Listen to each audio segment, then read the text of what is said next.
सभी लोगों को सुप्रभात।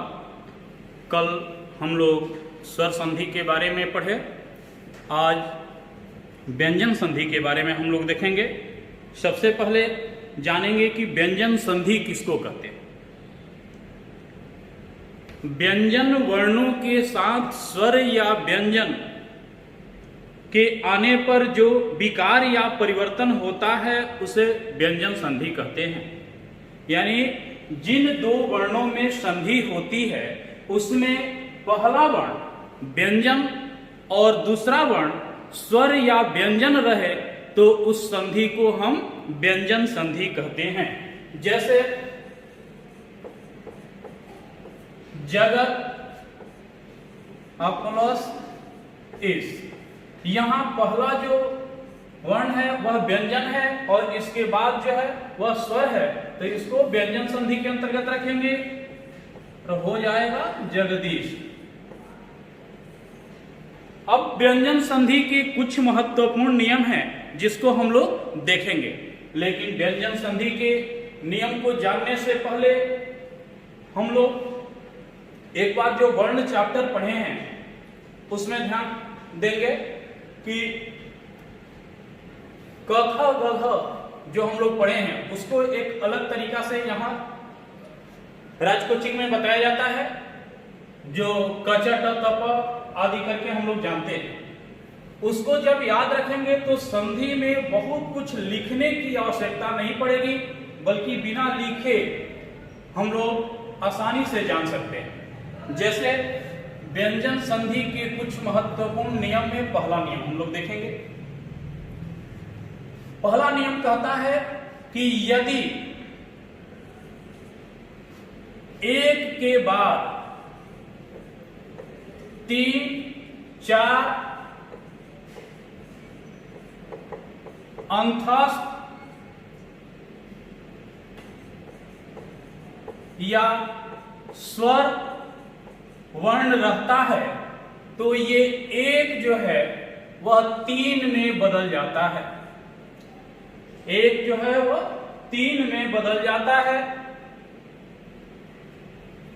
अब इसी को हम लोग परिभाषा के रूप में भी लिख सकते हैं कि यदि क च एक मतलब क च ट त प के बाद 3 मतलब ग ज ड द ब रहे, या 4 मतलब घ झ ढ ध भ रहे, या कोई अंतस्थ वर्ण यानी य र ल व रहे, या कोई स्वर रहे, तो ये एक जो है वह 3 में बदल जाता है।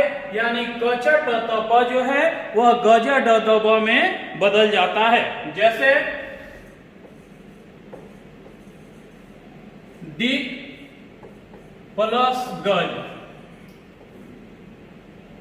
अब देखिए यहां हम लोग पढ़े हैं कि एक के बाद 3 रहे या 4 रहे, तो एक मतलब यहां क, ये एक है, और इसके बाद यहां पर ग 3 है, तो एक के बाद जब 3 रहेगा तो एक भी बदल जाएगा किसमें? 3 में। लेकिन अब ये हलंत के साथ है तो हलंत के साथ बदलेगा और हो जाएगा दिग्गज। इसी तरह से आगे हम लोग देखेंगे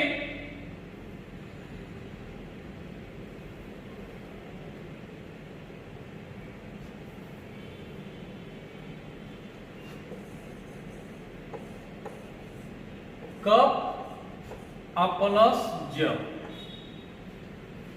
यहां प एक है और एक के बाद यहां 3 है, तो ये एक बदल जाएगा 3 में। यानी प हलंत का तीसरा जो वर्ण होता है वो होता है ब हलंत, तो ये बदल जाएगा 3 में, हो जाएगा कप। इसी तरह से दूसरा नियम को हम लोग देखेंगे व्यंजन संधि का।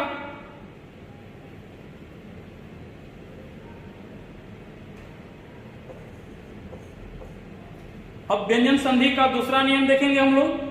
दूसरा नियम कहता है कि एक के बाद यानी क च ट त प के बाद अनुनासिक वर्ण, अनुनासिक वर्ण विशेष रूप से म या न रहे तो यह एक भी 5 में बदल जाता है। जैसे एक मतलब क च ट त प, क च ट त प के बाद अगर अनुनासिक वर्ण आए, विशेष रूप से अनुनासिक वर्ण में म और न आता है, तो ये क च ट त प जो है अपने 5वें वर्ण में अथवा अंग य ण न म में बदल जाता है। अब देखिए यहां पर जैसे वा क हलंत प्लस मैं, अब यहाँ क हलंत एक है और एक के बाद म आया है, अब जो अनुनासिक वर्ण है इसलिए एक जो है यानी क जो है वह 5वें वर्ण में बदल जाएगा और हो जाएगा वांग्मय।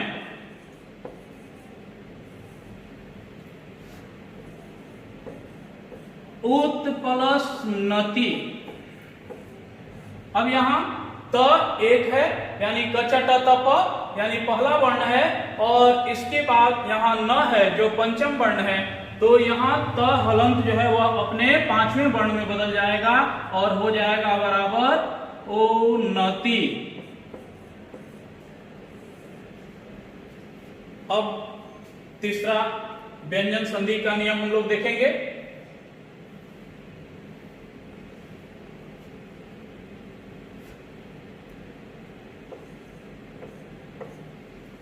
व्यंजन संधि का तीसरा नियम देखेंगे।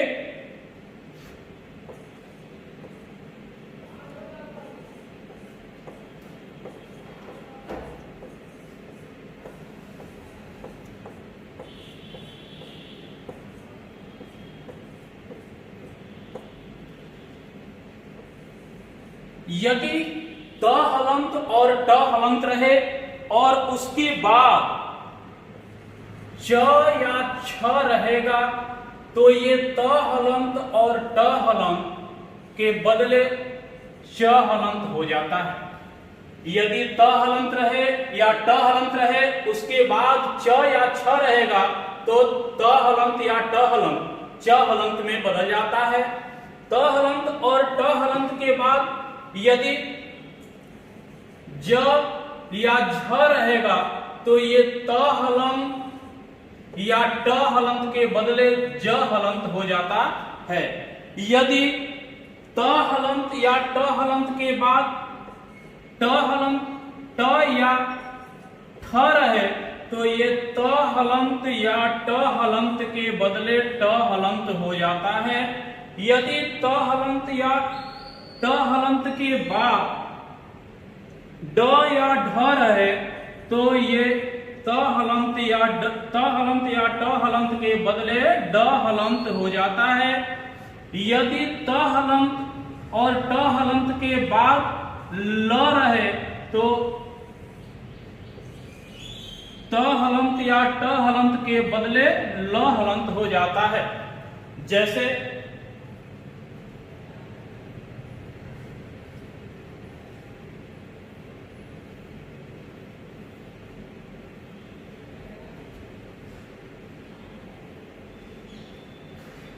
जैसे यहां हम लोग देखेंगे उत प्लस चारण। अब यहां त हलंत है और त हलंत के बाद च है, तो त हलंत के बाद जब च रहेगा तो हम लोग अभी पढ़े हैं कि त हलंत या ट हलंत के बदले च हलंत हो जाता है। तो ये हो जाएगा त हलंत बदल जाएगा किस चीज में, तो च हलंत में, उच्चारण।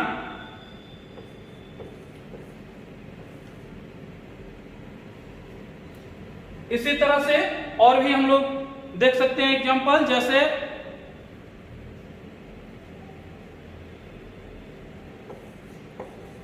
उत प्लस लाश बराबर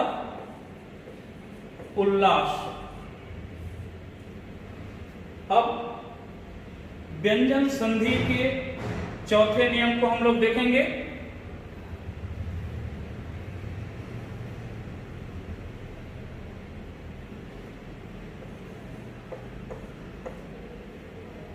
व्यंजन संधि का चौथा नियम, यदि त हलंत या ट हलंत रहे त हलंत या द हलंत रहे और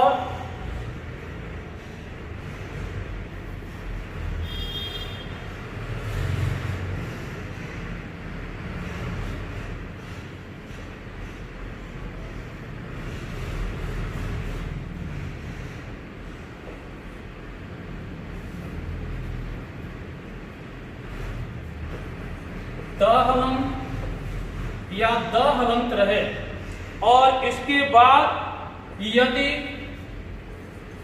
ह हलंत रहे तो ये त हलंत और द हलंत में और ह हलंत में बदल जाता है। चौथा नियम व्यंजन संधि का कहता है कि यदि त हलंत या द हलंत मतलब त हलंत या द हलंत के बाद ह हलंत रहे तो ये त हलंत या द हलंत के बदले द हलंत और ह के बदले ध हलंत हो जाता है। जैसे तत् प्लस हित बराबर तद्धित।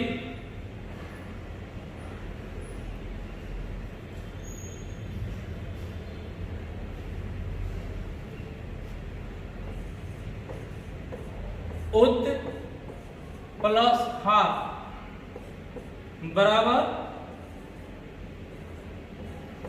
उद्धार। यहां ध जो है वह पूरा है और द हलंत है, इसको हम लोग इसीलिए पढ़ते हैं तद्धित। द दिखता है पूरा, यहाँ ध आधा दिख रहा है लेकिन द आधा है और ध पूरा है, यानी द जो है वह ध के साथ संयुक्त है। आगे अगले दिन हम लोग और व्यंजन संधि के नियमों को पढ़ेंगे। धन्यवाद।